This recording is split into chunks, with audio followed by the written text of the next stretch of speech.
acompanha nosso canal sabe que eu tive faz poucos dias ali em Cachoeira do Sul e tem um vídeo onde eu te mostro belos prédios do centro histórico preservados, restaurados recentemente. Tem um outro vídeo onde eu te mostro o Museu Edir Lima, numa construção erguida em 1864, onde tinha até uma cadeia uma época. Mas agora eu vou te levar para outro lugar mais incrível, dessa vez na zona rural. Eu sou o João Antônio e tu vai conhecer a Fazenda da Tafona, aqui em Destinos do Sul, onde eu te desvendo a nossa natureza, a nossa história e a nossa cultura. E nesse dia eu cheguei lá já do meio para o final da tarde e me concentrei mais em pegar imagens, mas eu fui bem recebido e conversei, mas acabei não gravando um bate-papo com a Marô, que contou a história desse lugar. Eu comecei já pegando umas imagens ali dentro da casa, onde tem o hall de entrada. Eu também peguei imagens dos quartos antigos, com janelas que dão para a vista do campo, um belo lugar. Mas o mais interessante é a história que está por trás dessa fazenda, que está abrindo as portas para visitação.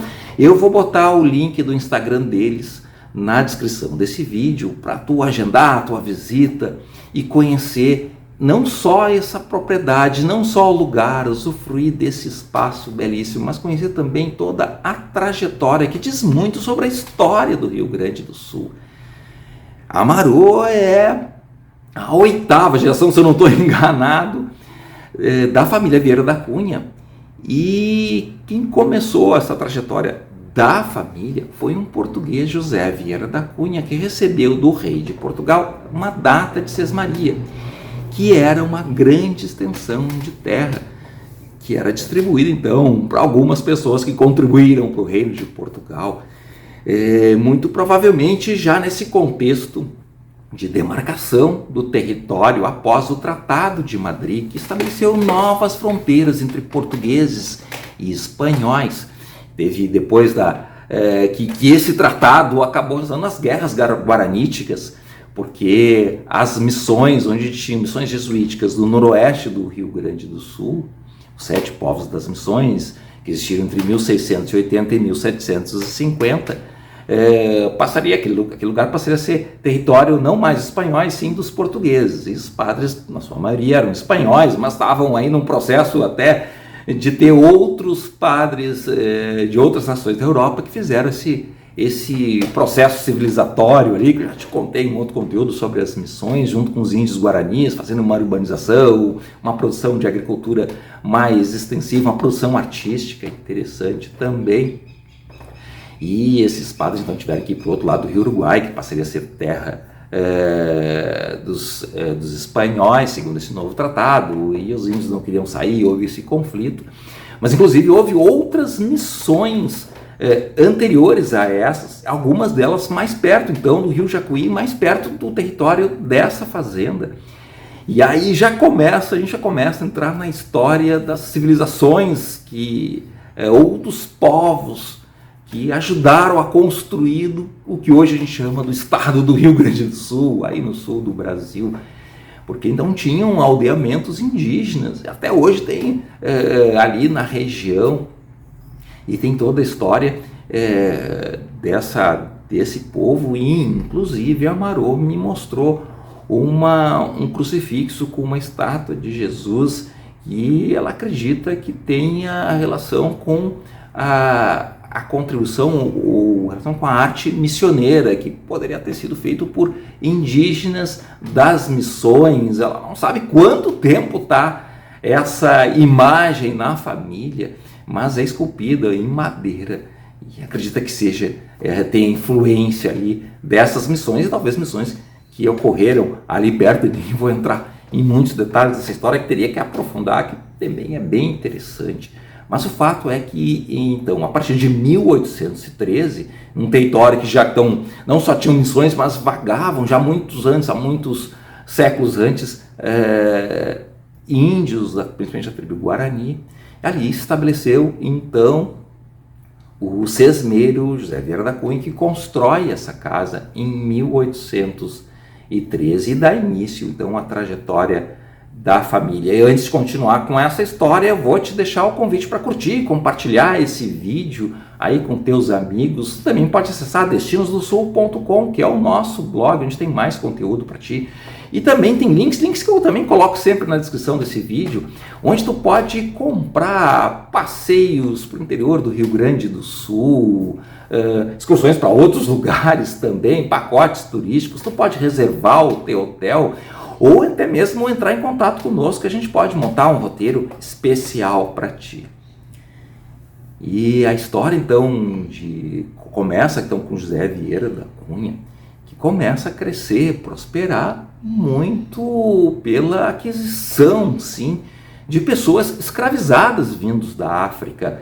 E essa história é muito importante, muito destacada também lá. Não só a história da família, através da casa, que eu te mostrei umas imagens, e também aí essa bela casa externa, que a gente pegou também umas imagens externas, mas depois a gente foi conhecer então a Tafona, que dá nome ao lugar, que era um engenho, ou seja, uma produção industrial incipiente de farinha de milho, farinha de mandioca, tocada por gados, né, pelo gado que faz girar o engenho para moer a mandioca e o trigo, mas também tinha um trabalho na coleta e no processo de produção da farinha. Existia o uso intensivo então de mão de obra de escravizados vindos da África. E Amarô quer resgatar também toda essa história e valorizar essa contribuição dada por esse povo que veio de forma forçada, de longe, e trabalhava e apenas ganhava alimentação e não tinha liberdade. E recentemente, inclusive, foi feito um evento lá na Fazenda da Tafona, estabelecendo como território negro, onde descendentes então desses escravos procuraram resgatar a história dos seus ancestrais. Talvez alguns tenham trabalhado aí nesse lugar, e Amarô, inclusive, fez um pedido de desculpas pela escravidão feitas pelos antepassados dela. Um momento bem interessante, aí um ponto de vista importante para a gente harmonizar, entender essa história do passado e poder harmonizar essas relações entre pessoas de diferentes origens, seja os indígenas, descendentes das pessoas que já estavam aqui há milênios, sejam dos europeus que vieram em tempos mais recentes, e depois dos escravizados que foram trazidos de forma forçada da África, ou seja, 3 continentes, aí 3 povos, que ajudam a formar sim o povo gaúcho. E ela mostrou então ali esses equipamentos todos, e mostrou inclusive um vídeo que conta essa história toda da fazenda então, da Tafona, nesse contexto histórico aí do Rio Grande do Sul. É um lugar riquíssimo, emblemático, para tu conhecer essa história aqui do Rio Grande do Sul, a história marcante também do lugar. Era uma grande extensão de terra, depois foi sendo dividido em vários herdeiros. Hoje é uma propriedade menor e há planos de fazer trilhas ecológicas, vai se preservar uma parte da mata nativa, também tem um projeto de agricultura orgânica, enfim, várias atividades que se quer ainda desenvolver, mas já está aberto para visitação, como eu te comentei. E tem essa paisagem belíssima que eu consegui pegar aí num final de tarde incrível, já no último dia de agosto que eu tive lá, já pegando um ipê amarelo aí, florescendo, chegando a primavera, uns dias de sol que depois foram precedidos por dias de chuva intensa. Eu vou aproveitar esse vídeo para te convidar para fazer, tu que chegou até aqui, para de repente fazer ainda uma doação, ver se pode contribuir de alguma forma para reconstrução dos lugares fortemente atingidos pelas chuvas, principalmente no Vale do Taquari. Todo mundo já viu aí as imagens de Roca Salles e Mussum, que foram fortemente atingidas. Depois seguiu um pouco mais de chuva e foi mais intenso aí na metade sul, inclusive o Jacuí também transbordou, encheu zonas mais rurais, aí também causou alguns prejuízos. E ainda está chovendo um bocado, está todo mundo preocupado aí, quando eu estou gravando já nas vésperas da data farroupilha, do nosso 20 de setembro, do início da Revolução Farroupilha.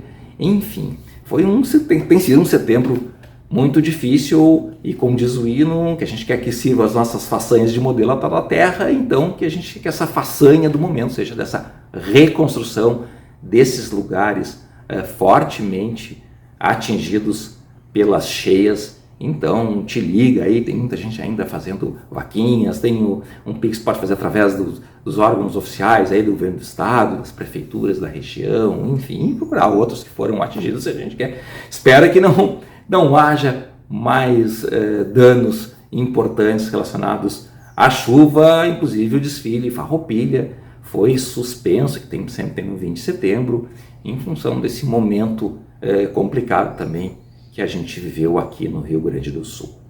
Se tu gostou do vídeo, então tu já sabe, acessa destinosdosul.com, que tem muito mais para ti. Vamos junto?